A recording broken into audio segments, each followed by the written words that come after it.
जय हिंद दोस्तों, स्वागत है आपका एजू फॉर इंडिया के प्लेटफॉर्म पर। और ये स्टैटिक जीके की जो क्लास है आपके सभी जो वनडे एग्जाम्स हैं उनके लिए बहुत ही महत्वपूर्ण है। और इसके अंतर्गत क्या शामिल है कि एसएससी के प्रीवियस ईयर प्रश्न शामिल हैं और इसके साथ साथ जो आने वाली परीक्षाओं में जो भी संभावित प्रश्न बन सकते हैं नए पैटर्न पर आधारित, वो सारे प्रश्न और उनकी जो यहाँ पर डिटेल सोल्यूशन है वो इसमें शामिल है। और ये आपका जो है चौथा सेट है और इससे पहले 3 सेट करवाए जा चुके हैं बहुत अच्छे तरीके से। आप उन्हें जाइए और प्लेलिस्ट में अटेंड कीजिए और इसकी पीडीएफ जो है आपको यहाँ पर हमारे जो टेलीग्राम चैनल है वहाँ पे मिल जाएगी। ऑप्शन में जाकर के आप टेलीग्राम लिंक पे जाकर के पीडीएफ डाउनलोड कर सकते हो। तो चलिए स्टार्ट करते हैं। देखते हैं सबसे पहला प्रश्न दिया है कि निम्नलिखित में से कौन सा यूनेस्को द्वारा मान्यता प्राप्त नृत्य यानी कि डांस फॉर्म है, नृत्य रूप है। तो ये आपका जो सीजीएल 2022 में क्वेश्चन पूछा जा चुका है, ये स्टैटिक जीके का प्रश्न है। तो इसमें क्या होगा, भांगड़ा होगा, दलखाई होगा या कालबेलिया होगा या गिद्दा होगा। तो इसमें आपका जो सही उत्तर होगा वो कालबेलिया डांस होगा, क्योंकि ये क्या है कि यूनेस्को द्वारा इसे मान्यता प्राप्त की गई है और यह क्या है, एक डांस फॉर्म है यानी का एक नृत्य का रूप है। भांगड़ा, दलखाई और गिद्दा, इनके बारे में देखते हैं आगे डिटेल में। इनमें दिया हुआ है कि कालबेलिया जो है भारत के जो राजस्थान में है, थार रेगिस्तान, वहां का एक क्या है, सांप आकर्षक जनजाति द्वारा इसे परफॉर्म किया जाता है। और भांगड़ा कहाँ का है, वो पंजाब का है, आप जानते हो। लेकिन अगर दलखाई की बात करें वो उड़ीसा का नृत्य रूप है और गिद्दा कहाँ का है, ये पंजाब का है। तो स्टैटिक जीके के लिए आप इन्हें ध्यान रखेंगे। फिर देखते हैं अगला प्रश्न। अगले प्रश्न में दिया है कि निम्नलिखित में से किस अंग्रेजी शब्द से भांगड़ा नृत्य के संदर्भ में भांगड़ा का नाम लिया गया है। अब ये देखिए इस तरीके से प्रश्न बना है और ये आपका सीजीएल 2022 का प्रश्न है। अब इस तरीके से देखेंगे तो इसमें ऑप्शन ए दे रहा है कि हैम्प, ऑप्शन बी है रिदम, ऑप्शन सी है स्टाइल और ऑप्शन डी है मूवमेंट। तो इसमें जो आपका सही उत्तर होगा वो ऑप्शन बी होगा, यानी कि जो आपका रिदम होता है इसका मतलब होता है लय टाइप से आंसर निकलता है। तो भांगड़ा का नाम जो अंग्रेजी शब्द है वो यहीं से लिया गया है। आगे देखते हैं इसमें जिसका डिटेल सोल्यूशन है कि भांगड़ा नृत्य नाम जो है भांगड़ा नृत्य के संदर्भ में रिदम शब्द से लिया गया है और ये कहाँ का है, ये पंजाब का एक पारंपरिक लोक नृत्य है। इसी क्रम में अगला प्रश्न देखते हैं। इलाहाबाद के निम्नलिखित में से किस हिंदुस्तानी गायक को उनके प्रसिद्ध जो है समकालीन जो कौन थे, गौहर जान के साथ 1911 ईस्वी में दिल्ली दरबार में सम्राट कौन थे, जॉर्ज पंचम के प्रदर्शन के लिए उन्हें सौभाग्य प्राप्त हुआ था। यहाँ पर जितने हमने कीवर्ड हाईलाइट किए हैं वो आपके लिए क्वेश्चन आगे आने वाले समय बन सकते हैं। 1911 में आपका दिल्ली दरबार लगा था, जब क्या हुआ था, दिल्ली को भारत देश की राजधानी घोषित किया गया था और वो कौन थे, जॉर्ज पंचम आए थे। इससे बहुत सारी जो स्टैटिक्स की जो इन्फॉर्मेशन है वो जुड़ी हुई हैं। तो इसमें देखते हैं जो कौन सा जो आपका उत्तर होगा इसमें। तो पहला ऑप्शन दिया है कि शोभा अभयंकर, और ऑप्शन बी दिया है अनुपमा, और ऑप्शन सी है अल्लाह जिलाई बाई, और ऑप्शन डी दिया है जानकी बाई। तो इसमें आपका जो सही उत्तर होगा वो ऑप्शन डी यानी कि जानकी बाई होगा। इन्हें क्या हुआ था कि इलाहाबाद में जो हिंदुस्तान गायन हुआ था उनके समकालीन गौहर जान थे। तो दिल्ली सम्राट जो 1911 में दिल्ली दरबार में जो सम्राट जॉर्ज पंचम थे उनके सामने क्या हुआ था, एक परफॉर्म दिया गया था। तो उनमें क्या हुआ था, इन्हें प्रदर्शन करने का सौभाग्य मिला था। तो जानकी बाई जी थी और इनको और भी जानते हैं कि लोकप्रिय रूप में इन्हें क्या कहा जाता था, 56 छुरी या 56 छुरा घाव वाली महिला के रूप में इन्हें जाना जाता था, जैसा कि अभी प्रीवियस वाले फोटो में आप देख चुके हो। और शोभा अभयंकर की अगर बात करें तो ये पुणे से हैं, कहाँ से, मेवाती घराना से। और अनुपमा चेन्नई की बात करें, ये कहाँ से हैं, ये कर्नाटक संगीत से संबंधित हैं। और अल्लाह जिलाई बाई ये राजस्थान की हैं और राजस्थान का जो लोकगीत है उनसे इनका संबंध है। ये लोकगीत क्या करती हैं, राजस्थान का उसे परफॉर्म करती हैं। फिर देखते हैं इस प्रश्न में दिया है कि मामे खान, फिर दिया है ब्लैंक स्पेस, यानी कि यहाँ पे क्या आएगा, और के एक भारतीय पार्श्व और लोक गायक हैं। तो ये क्या हैं, तो ये कहाँ के हैं, मामे खान कहाँ के हैं, ऐसा पूछा जा रहा है यहाँ पर। तो ऑप्शन ये राजस्थान से होंगे, या ऑप्शन बी उत्तर प्रदेश से, या ऑप्शन सी केरल से, या ऑप्शन डी आपका आंध्र प्रदेश से। तो आप इनके पहनावे से जान पा रहे होंगे कि ये जाहिर सी बात है ये राजस्थान से होंगे, लेकिन वहाँ पर नहीं ये फोटो बन करके आएगी, तो अभी ध्यान रखना, यहीं पर आप इसे याद कर लीजिए। हाँ, और इनका किन शैलियों से इनका संबंध है, तो लोक कला जो शैली होती है, सूफी कला शैली होती है, और बॉलीवुड में भी इनका थोड़ा बहुत योगदान है। ये कौन है, मामे खान, राजस्थान से। अब देख लेते हैं कि राजस्थान के कुछ प्रसिद्ध क्या हैं लोक गायक और कौन कौन है। तो एक है इला अरुण, ये बहुत ही ज़्यादा फेमस हैं, और मामे खान तो जान ही चुके हो, और सरताज खान। फिर अगला नाम आता है सरवर खान, और एक आती हैं स्वरूप खान। फिर इसके बाद आता है अल्लाह जिला बाई, तो इन्हें आपको ध्यान रखना है। अगला जो दिया है इन्फॉर्मेशन कि राजस्थान के कुछ लोकप्रिय लोकगीत, ये क्या थे, गायक थे जो गाते हैं, ये गीत हैं, कौन से गीत गाए जाते हैं, तो वो है पनिहारी, दूसरा है केसरिया बालम, अगला है पाबूजी की फाच, और लास्ट आपका जो दिया है वो है मांड। तो इस तरीके से अगर इसमें से प्रश्न बनते तो उम्मीद है आप अच्छे से इन्हें कर सकोगे। फिर आगे देखते हैं कि निम्नलिखित में से कौन सा भारत का पहला ग्रैमी पुरस्कार विजेता है। तो ऑप्शन ए दिया हुआ है कि पंडित हरिप्रसाद चौरसिया, ऑप्शन बी दिया है पंडित रविशंकर, ऑप्शन सी दिया है उस्ताद जाकिर हुसैन, और ऑप्शन डी दिया है पंडित शिव प्रकाश शर्मा। तो आपका जो उत्तर हो जाएगा इस प्रश्न के लिए वो होगा आपका ऑप्शन बी, यानी कि पंडित रविशंकर। और ये इन्हें किस लिए जाना जाता है, ये क्या बजाते थे, ये सितार वादक थे। और एक ज़्यादा जो महत्वपूर्ण बात है वो यह है कि वो राज्यसभा के सदस्य भी रह चुके हैं 1986 से लेकर के 1992 के मध्य में, 1992 के मध्य में। अब देख लेते हैं जो सितार के जो दिग्गज थे पंडित रविशंकर, उन्हें 5 ग्रैमी पुरस्कार मिले थे। और तन्वी शाह के बारे में बात करें तो ग्रैमी पुरस्कार जीतने वाली क्या थी, पहली भारतीय महिला थी, कौन, तन्वी शाह। इन्हें आपको ध्यान रखना है। फिर आगे देखते हैं जो आपका अगला प्रश्न दिया हुआ है, ललित, और फिर दिया है ब्लैंक स्पेस, का लोक संगीत का एक रूप है। तो ललिता के बाद में जो ब्लैंक स्पेस यहाँ पर क्या आएगा, मध्य प्रदेश का है, या राजस्थान का है, या महाराष्ट्र का है, या गुजरात का है। तो ये जो ललिता लोक संगीत है इस तरीके से कुछ परफॉर्म किया जाता है।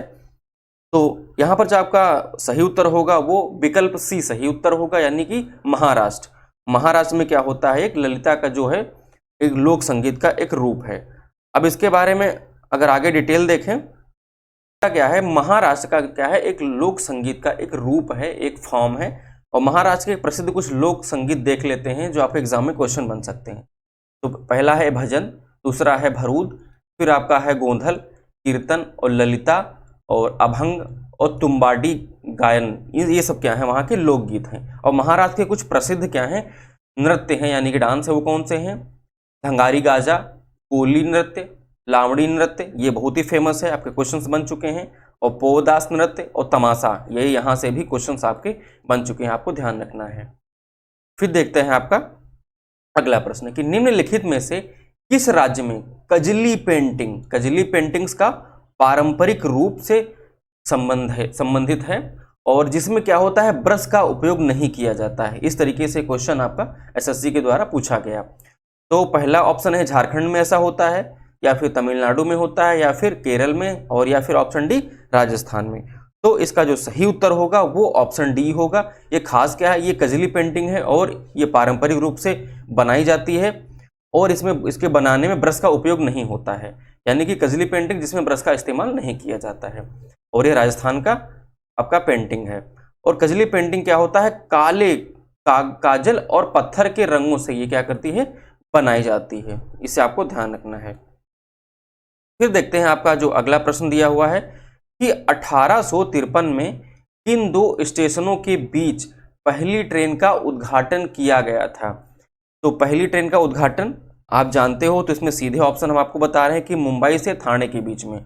तब पहले क्या होता था, मुंबई को बॉम्बे कहा जाता था, तो यानी कि बॉम्बे से ठाणे के बीच में आपकी जो थी पैसेंजर आपका जो था ट्रेन थी, और ये 1892 में शुरू होती है। ये 34 किलोमीटर क्या था, पहली बार में इसने क्या था, दूरी कवर की थी। और 16 अप्रैल 1853 को 16 अप्रैल 1853 में क्या होती है, शुरू की, इसका उद्घाटन किया गया था मुंबई से ठाणे के बीच में। और लॉर्ड डलहौजी ने क्या किया था, इसमें बहुत ही ज़्यादा महत्वपूर्ण योगदान निभाया था। और इसमें क्या 3 स्टीम लोकोमोटिव इंजन थे, यानी कि भाप से चलने वाली थी तीन जो स्टीम इंजन थे वो कौन थे? पहले का नाम था साहिब, एक और था, दूसरा का नाम था सिंध, और एक तीसरा था, उसका नाम रखा गया था सुल्तान। तो इस तरीके से अगर यहाँ से प्रश्न बने तो आप यहाँ से कर सकते हैं। अगला प्रश्न दिया है कि ट्रेन टू पाकिस्तान, ये क्या है? यहाँ पर आपका क्वेश्चन मार्क होगा, क्या आएगा? लिखा गया था, यानी कि राइटर का नाम पूछा जा रहा है, जिन्होंने राज्यसभा के सदस्य के रूप में भी काम किया था, यानी कि वो राज्यसभा सदस्य भी रहे थे। तो वो कौन रहे हैं? आपके मुल्क राज आनंद रहे हैं, या अनीता देसाई रही हैं, या फिर खुशवंत सिंह, या फिर विक्रम सेठ। और ये आपका एसएससी के द्वारा 2022 में प्रश्न पूछा जा चुका है। तो ट्रेन टू पाकिस्तान जो आपका सही उत्तर होगा वो ऑप्शन सी सही उत्तर होगा, क्योंकि खुशवंत सिंह जो रहे हैं ये राज्यसभा के सदस्य भी रहे हैं और इसके लेखक भी रहे हैं। फिर देखते हैं आपका इसके बारे में कुछ डिटेल कि खुशवंत सिंह ने क्या किया था। इनकी कुछ और किताबें जो हैं फेमस रही हैं। तो ट्रेन टू पाकिस्तान, एक है दिल्ली, और एक है आई शैल नेवर हियर अ नाइटिंगल्स, और एक अगली किताब है why I am supported the emergency. तो ये इनकी फेमस क्या है, कुछ किताबें रही हैं। अब देख लेते हैं अनीता देसाई के बारे में, जो विकल्प इनका नाम दिया था। अगर विकल्प नाम दे दिया गया, जाहिर सी बात उनको पता है, अगली बार क्वेश्चन पूछ सकते हैं, तो जितना बन सकता है उतना तो आप करके चलो। तो अनीता देसाई के द्वारा क्या है, फास्टिंग, फिस्टिंग, और इन custody, clear light of the day, और द विलेज बाय द सी, और फायर ऑन द माउंटेन। तो ये इनकी किताबें हो जाती हैं, बुक्स हो जाती हैं। और विक्रम सेठ के बारे में जान लेते हैं, इनकी क्या कौन सी किताब है, ये बहुत ही इंपॉर्टेंट है। अ सुटेबल बॉय, फिर अगला है द गोल्डन गेट, अगला आता है मुल्क राज आनंद, और एक आता है अनटचेबल, और फिर एक है कुली। तो ये क्या है, इनकी कुछ फेमस कृतियां हैं या फिर इनकी किताबें हैं। अगला ही बहुत ही जो फेमस प्रश्न है, मतलब महत्वपूर्ण प्रश्न है, वो यह है कि चंडीगढ़ में ओपन हैंड स्मारक, फिर यह है क्वेश्चन मार्क यानी कि ब्लैंक स्पेस, द्वारा डिजाइन किया गया था। तो किसके द्वारा डिजाइन किया गया था, ये क्वेश्चन पूछा जा रहा है, आपका सीजीएल 2022 के द्वारा पूछा गया है। और चंडीगढ़ के बारे में जो भी वहां से क्वेश्चन बन सकते हैं, उन सारे क्वेश्चंस को यहाँ पर डिस्कस करेंगे, इनके आर्किटेक्चर के बारे में। तो जो सही प्रश्न होगा, सही उत्तर होगा इस प्रश्न का, वो कौन होगा? मैथ्यू नोविक होगा, या मैक्सवेल फ्राई होगा, या ले कार्बूसियर होगा, या अल्बर्ट मेयर होगा। तो इसमें जो आपका सही उत्तर होगा वो ऑप्शन सी होगा, यानी कि जो आपका ओपन हैंड स्मारक है ली कार्बूसियर में का, उसमें क्या था, डिजाइन किया गया था, या उन्होंने इसमें योगदान दिया था। अब देख लेते हैं कि चंडीगढ़ में जो ओपन हैंड स्मारक को ली कार्बूसियर द्वारा डिजाइन किया गया था। अगला देखते हैं कि चंडीगढ़ शहर को ली कार्बूसियर द्वारा डिजाइन किया गया था, यानी कि जो आपका ओपन हैंड मॉन्यूमेंट है वो और चंडीगढ़ शहर दोनों का डिजाइन ली कार्बूसियर के द्वारा किया गया। अब देखते हैं मैथ्यू नोविक की, ये क्या थे, नए भारतीय शहर जो था चंडीगढ़, उसके मुख्य क्या है, आर्किटेक्चर हैं, यानी कि वास्तुकार रहे हैं। फिर अगला दिया है कि अल्बर्ट मेयर, इन्होंने क्या योगदान दिया कि चंडीगढ़ की जो योजना है उसके लिए जाने जाते हैं, यानी कि उसकी योजना बनाने में इन्होंने महत्वपूर्ण भूमिका निभाई थी। तो इसे आपको याद रखना है। रामसर स्थल के अनुसार, माफ करना, रामसर सम्मेलन के अनुसार निम्नलिखित में से कौन सा विश्व आर्द्रभूमि दिवस है, यानी कि विश्व आर्द्रभूमि दिवस के बारे में आपसे पूछा जा रहा है। तो 18 मार्च, या 15 जनवरी, या फिर 2 फरवरी, या फिर ऑप्शन डी 19 दिसंबर। तो इसमें आपका जो सही उत्तर होगा वो ऑप्शन सी यानी कि 2 फरवरी आपका सही उत्तर होगा। अब इसके बारे में देख लेते हैं क्या क्या प्रश्न बन सकते हैं कि रामसर सम्मेलन के अनुसार, रामसर सम्मेलन कब हुआ था, 2 फरवरी को मनाया गया हुआ था, तभी से क्या होता है, विश्व आर्द्रभूमि दिवस तभी से मनाया जाता है। और इस बार की जो थीम रही है वो क्या रही है, wetland action for the people and nature. और ये कब हुआ था, रामसर कन्वेंशन 1971 में हुआ था ईरान के रामसर शहर में, तभी से क्या हुआ था, इसका जो साइट्स होती हैं, जो वहां पर स्थल होते हैं, उनको रामसर स्थल के नाम से तभी से जाना जाता है। जो अगला प्रश्न आपका दिया है इसमें पूछ रहा है कि ग्रीन पार्क स्टेडियम कहाँ स्थित है। तो ग्रीन पार्क स्टेडियम कहाँ स्थित है, राजकोट में है, या बेंगलुरु में है, या कानपुर में है, या हैदराबाद में है। तो इसमें जो आपका सही उत्तर होगा वो ऑप्शन सी सही उत्तर होगा, क्योंकि जो ग्रीन पार्क स्टेडियम है वो कानपुर में स्थित है। अभी कुछ दिनों से ये काफ़ी ज़्यादा चर्चा में रहा है, आगे भी प्रश्न बन सकते हैं। और यहाँ पर क्या है कि एकमात्र क्या है स्टेडियम है जहाँ पर क्या है कि छात्र गैलरी उपलब्ध है, कहाँ पर, कानपुर में। और उत्तर प्रदेश के कुछ अन्य क्रिकेट स्टेडियम देख लेते हैं। तो एक है इकाना स्टेडियम, और एक और है greater Noida sport complex ground, ये उत्तर प्रदेश के हो जाते हैं। अब देखते हैं राजकोट, यानी कि आपका जो गुजरात से संबंध है इनका। तो सौराष्ट्र क्रिकेट एसोसिएशन स्टेडियम, तो ये कहाँ का है? गुजरात का। और बेंगलुरु में क्या है? एम चिन्नास्वामी स्टेडियम, तो ये बेंगलुरु का है। और हैदराबाद में क्या है कि राजीव गांधी अंतर्राष्ट्रीय क्रिकेट स्टेडियम। तो राजकोट, बेंगलुरु और हैदराबाद में जो जो स्टेडियम है उनको भी आपको ध्यान रखना है। अब देखते हैं भारतीय स्कीइंग और पर्वतारोहण संस्थान है जो इंस्टीट्यूट है वो कहाँ स्थित है। नंबर जो आपका ऑप्शन ए है विकल्प ए डलहौजी है, या फिर ऑप्शन बी गुलमर्ग है, या फिर ऑप्शन सी मनाली है, या फिर ऑप्शन डी उत्तरकाशी है। तो जो इसका सही उत्तर होगा वो ऑप्शन आपका बी गुलमर्ग आपका सही उत्तर होगा। गुलमर्ग कहाँ पर है? ये जम्मू कश्मीर में, ये गुलमर्ग की कहाँ पर है? लोकेशन है। भारतीय स्कीइंग और पर्वतारोहण संस्थान गुलमर्ग जम्मू कश्मीर में स्थित है, आप जानते हो। अब देख लेते हैं कि भारत में सर्वश्रेष्ठ पर्वतारोहण संस्थान कहाँ कहाँ हैं, उन्हें देख लेते हैं। एक संस्थान है कि नेहरू पर्वतारोहण संस्थान, ये कहाँ पर है? उत्तरकाशी, ये उत्तराखंड में है। अगला जो है हिमालय पर्वतारोहण संस्थान, ये दार्जिलिंग पश्चिम बंगाल में है। फिर अगला है अटल बिहारी वाजपेयी पर्वतारोहण और संबद्ध खेल संस्थान, ये मनाली हिमाचल प्रदेश में स्थित है। ये फेमस है, मतलब ये इंपॉर्टेंट है आपके एग्जाम के लिए। अब क्या है कि जवाहर पर्वतारोहण और शीतकालीन खेल जो संस्थान है वो भी पहलगाम जम्मू कश्मीर स्थित है। और राष्ट्रीय पर्वतारोहण खेल संस्थान ये दिरांग कहाँ पर है? अरुणाचल प्रदेश में स्थित है। तो जो जो फेमस है उन्हें आपको ध्यान रखना है। एक तो ये अटल बिहारी वाला, और दूसरा क्या है आपका जो अरुणाचल प्रदेश वाला है, इसे आपको ध्यान में रखना है।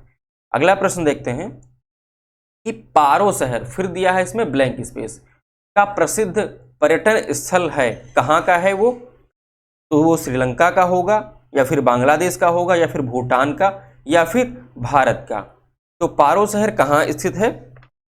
इसके लिए जो सही उत्तर होगा वो आपका भूटान देश होगा, यानी कि ऑप्शन सी आपका सही उत्तर है। अब इसके बारे में थोड़ा डिटेल देखते हैं। क्या है कि पारो शहर क्या है? भूटान में एक प्रसिद्ध पर्यटन स्थल है। ठीक है, ध्यान रखना, यहाँ पे लोग टहलने जाते हैं। और पारो क्या है? राजधानी थिम्पू के पश्चिम में भूटान में एक घाटी शहर है, वैली सिटी है। और यह शहर क्या है? अपने डुंग चोइंग मंदिर के लिए फेमस है। तो मंदिर के नाम को यहाँ पर ध्यान रखना है, डुंग चोइंग मंदिर। ठीक है, अगला प्रश्न देखते हैं आपका कि आप उस इवेंट को क्या कहेंगे? कौन सी इवेंट? जहां किसी प्रोग्राम या सिस्टम के स्वयं अनुत्तरदायी हो जाने और इनपुट नहीं लेने के कारण कंप्यूटर क्या होता है? अनुत्तरदायी हो जाता है। ये देखिए क्वेश्चन बनाया हुआ है।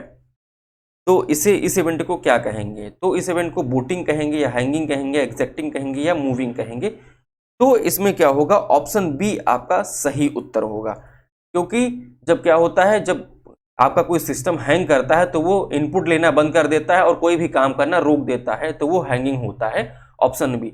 अगर बूटिंग की बात करें तो जब सिस्टम ऑन होता है तो वो क्या होता है? जब पूरा सिस्टम सिंक्रोनाइज हो रहा होता है तो उस दौरान जो चीजें होती हैं उस सारे सिस्टम को बूटिंग कहा जाता है, आपको ध्यान रखना है।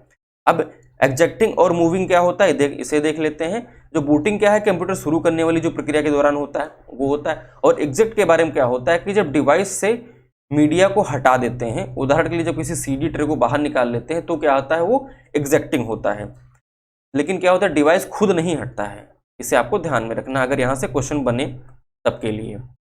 फिर जो अगला प्रश्न दिया हुआ है इसमें है कि international society for Krishna consciousness, international society for Krishna consciousness, इसका नाम क्या हो जाएगा? इस्कॉन हो जाएगा। ठीक है, इसकी स्थापना किसने की थी? तो इसकी स्थापना अगर बात करें तो यहाँ पर क्या हो जाएगा?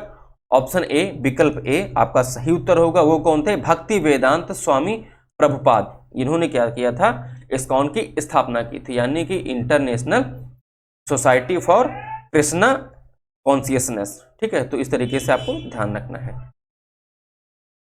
फिर देखते हैं आपका जो अगली इंफॉर्मेशन यहाँ पर दी हुई है कि इस्कॉन की स्थापना जो होती है 1966 में न्यूयॉर्क शहर में क्या होता है? एससी भक्ति वेदांत स्वामी प्रभुपाद के द्वारा की गई थी। तो ये क्या है? भक्ति वेदांत स्वामी प्रभुपाद। फिर देखते हैं कि निम्नलिखित में से किस व्यक्तित्व, यानी कि कौन से जो मतलब पुरुष हैं या व्यक्ति हैं वो जो कविता और संगीत से जुड़ा है। ठीक है, यानी कि ऐसे व्यक्ति हैं जो कविता से भी और संगीत से भी जुड़े हैं और उनको नोबेल पुरस्कार से सम्मानित किया गया है। तो ऑप्शन ए रविंद्रनाथ टैगोर हैं, जो क्या करते थे, कविताएं भी लिखते थे और उनका संबंध संगीत से भी था और उनको आपका क्या किया गया था, 1913 में आपका नोबेल पुरस्कार उन्हें प्रदान किया गया था। और ये नोबेल पुरस्कार प्राप्त करने वाले पहले गैर यूरोपीय जो थे आपके व्यक्ति थे। और इसके बारे में हमने पिछले वाले जो सेट हैं हम अच्छे से इसमें सॉल्व करवा चुके हैं, बता चुके हैं। अब रविंद्रनाथ टैगोर को एक कवि के रूप में भी जाना जाता था और 1913 में जब पुरस्कार मिला था तो वो गीतांजलि के लिए पुरस्कार मिला था। और उनकी रचनाओं में क्या है, 2 देशों के जो राष्ट्रगान हैं उनकी रचनाओं से ही चुने गए हैं। पहला क्या है, जो हमारा देश का राष्ट्रगान है वो है क्या है, जनगण मन, और बांग्लादेश का भी है, उसका क्या नाम है, अमर सोनार बांग्ला। अगर श्रीलंका की अगर बात करें तो श्रीलंका का राष्ट्रगान क्या है, जो उन्हीं के जो काम है, उन्हीं की जो कृतियां हैं उसी से क्या है, एक प्रेरित है। तो इसे आपको ध्यान में रखना है। फिर आता है कि हर साल फरवरी माह में क्या होता है, शिल्पग्राम में मनाया जाता है। ब्लैंक स्पेस में क्या आएगा, ताज महोत्सव मनाया जाता है, या नाट्यांजलि नृत्य महोत्सव मनाया जाता है, या तानसेन संगीत महोत्सव मनाया जाता है, या जीरो त्योहार मनाया जाता है। तो यहाँ पर आपको ध्यान रखना है कि ऑप्शन ए, ये कहाँ पर, ताज महोत्सव क्या होता है, शिल्पग्राम में हर साल मनाया जाता है। कब, फरवरी माह में। अब यहाँ पर ताजमहल की आप यहाँ पर छवि भी देख पा रहे होंगे। ताज महोत्सव क्या होता है, हर साल फरवरी में शिल्पग्राम में मनाया जाता है। और ताज महोत्सव भारत में कहाँ पर होता है, आगरा में शिल्पग्राम स्थित है वहां पर। और यह क्या है, वार्षिक यानी कि सालाना लगता है। कब, कितने दिन के लिए होता है, ये 10 दिवसीय एक कार्यक्रम है, 10 दिन के लिए मनाया जाता है। और 2022 में जो ताज महोत्सव हुआ था उसका विषय या फिर उसकी थीम क्या है, तो थीम इसमें यह है कि आजादी के अमृत महोत्सव संग, आजादी के अमृत महोत्सव संग ताज के रंग। ये आपकी क्या हो जाएगी, 2022 के लिए इसकी थीम हो जाएगी। फिर देखते हैं कि निम्नलिखित में से किसने पहला यौगिक सूक्ष्मदर्शी बनाया था। तो ये कौन थे, विलियम गिलबर्ट थे, ये जकारियास जानसेन थे, या फिर जॉन हैरिंगटन थे, या फिर गैलीलियो गैलीली थे। तो इसमें आपका ऑप्शन बी सही उत्तर होगा। जकारियास जानसेन जो थे, इन्होंने पहली बार क्या किया था, पहला यौगिक सूक्ष्मदर्शी इन्होंने बनाया था। और कब बनाया था, 1590 में पहला संयुक्त सूक्ष्मदर्शी या फिर यौगिक सूक्ष्मदर्शी बनाया था। वहां पर क्या होते हैं, शब्द चेंज कर देते, लगता है कि क्वेश्चन ही चेंज हो गया, तो ऐसा नहीं था। आपको शब्दों पे भी ध्यान रखना है, ध्यान देना है। किस मंत्रालय ने, जो मिनिस्ट्री के बारे में पूछा जा रहा है, कि startup India seed fund scheme की शुरुआत की थी।